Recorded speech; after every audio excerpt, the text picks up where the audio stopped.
Mwaramutse neza mwese.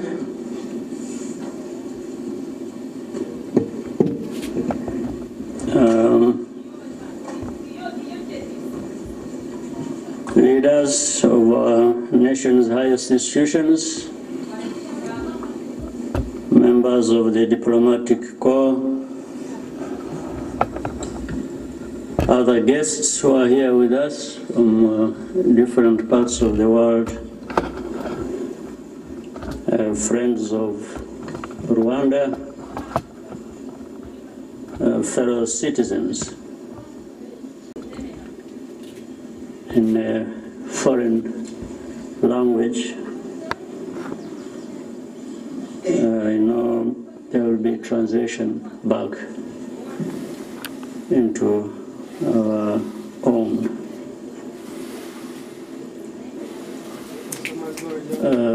First of all, it is very difficult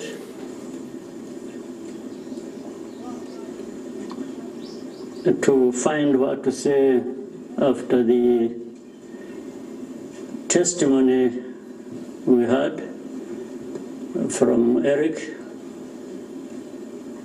because what he told us says it all, following what Minister Bizimana told us in terms of the facts of history and what Eric told us, his personal experiences in all that, makes it hard. But let me say, from the facts presented to us by Bizimana, and from the personal testimony by Eric, the truth of the matter is what has always been said. You can run, but can't hide. There is no hiding place for you from these very facts of our history. So even those who have their time to say whatever they want to say, they will say it. Maybe they do many things based on that as well. But the fact is, they cannot find a place to hide.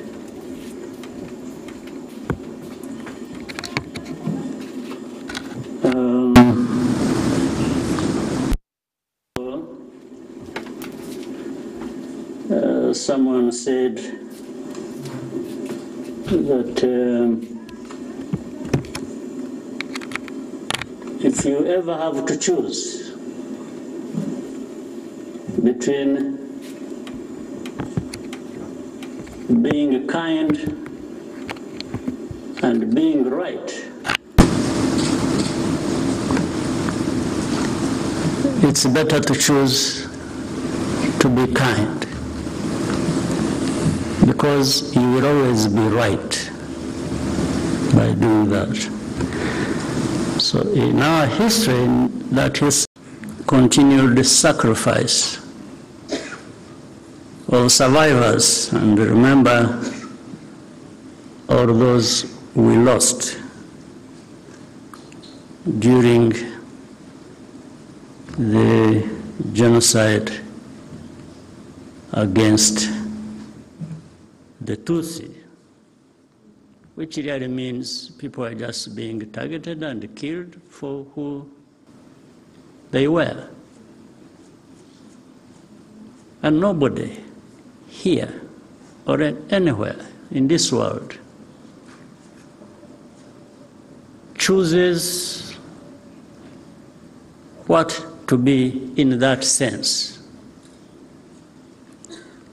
Nobody chose to be what tribe, race, ethnic group. There are many things we choose to be. You can choose your religion, you can choose your... But you don't choose to be the person to be targeted.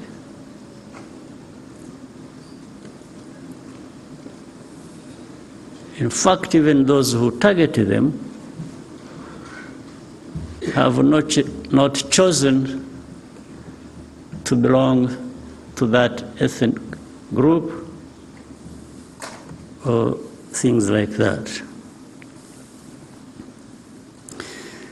So it's very clear that the wounds are still deep. But Rwandans, I thank all of you for refusing to be defined by this tragic history. And people have managed to turn the page and move forward from grieving, from crying, and people have decided to live on. And even people have been ready, have been willing to do the most difficult thing, one or the other. They have decided to forgive. Well, but we can't forget. Imagine a person like Eric, with what he went through, being able to find it in himself to forgive. It's amazing. And some of those who try to distort the facts of our history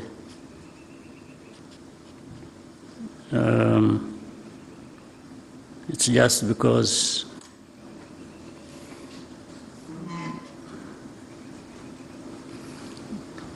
they cannot be ashamed.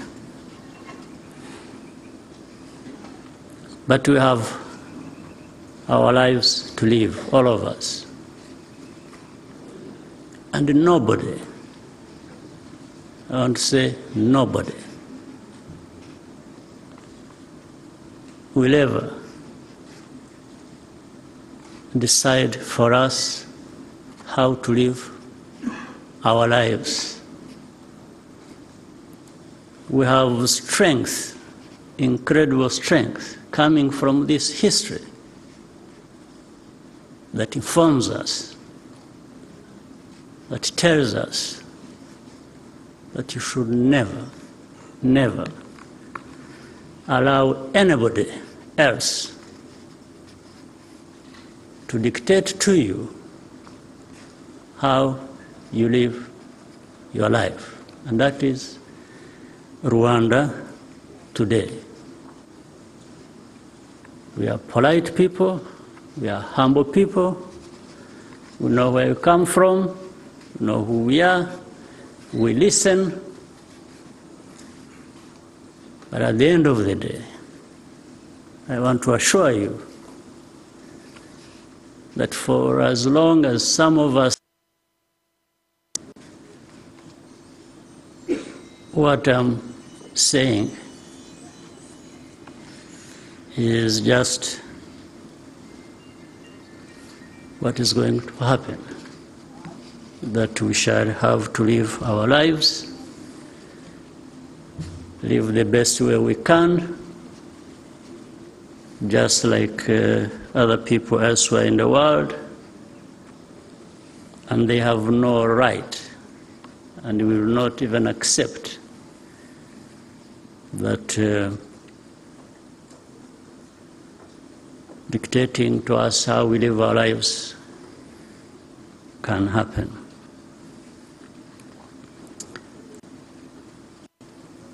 So Rwanda has transformed itself.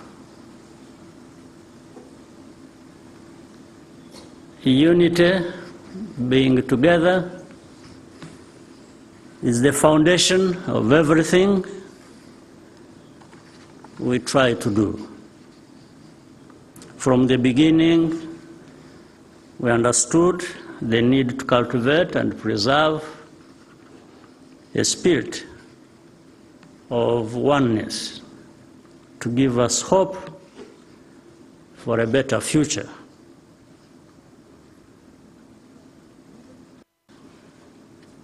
We cannot, however, ignore the fact that things and hate speech persist not so far away from here.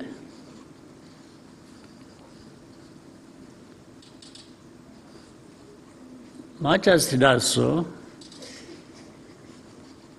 you can also see the same indifference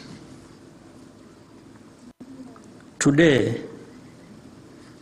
as we saw in 1994.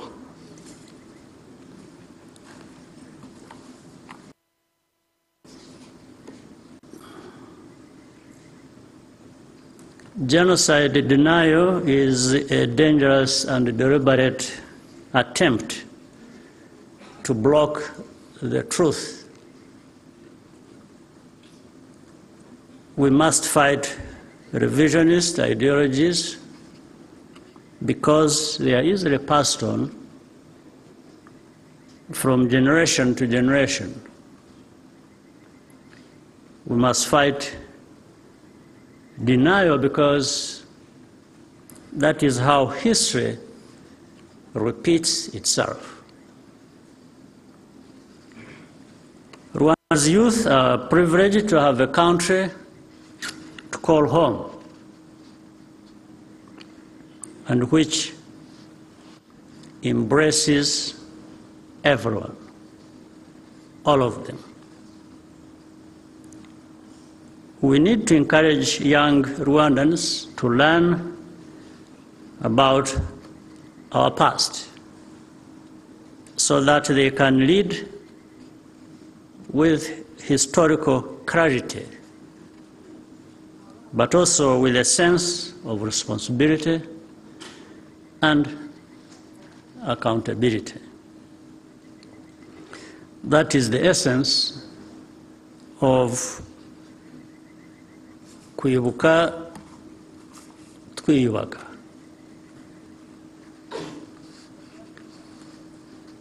Rwandans will not accept any attempt to divide us. We had enough of it, more than enough. That will not succeed again, here, ever. This underscores the need to find solutions within ourselves, no matter how unconventional that may be, and remain in charge of our destiny. Do you remember? At the time of need, when we needed every help we could get, and everybody, the world, turned their back on us. That's part of the historical facts that Bizimana told us. The world turned its back on us. So that is simple. The message is, you are on your own. So we should learn to be on our own.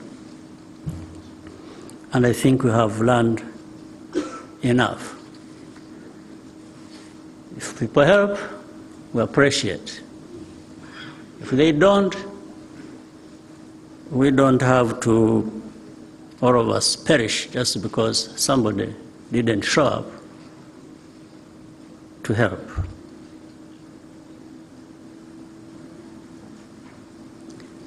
Therefore, the most important lesson our country has learned is to transform challenges into opportunities. And also use so little to do a lot. There is nothing Rwandans cannot overcome through unity, hard work, and perseverance. We will forever, though, be very grateful to those friends and partners who stood by our side, and some continue to do so in the search for justice, as well as in development. We also thank the friends who continue to accompany us on the journey to durable peace and prosperity. Above all, and as always, I thank my fellow Rwandans for the courage they have shown in overcoming impossible odds and working together to build a new and a better nation for all of us. I thank you very much.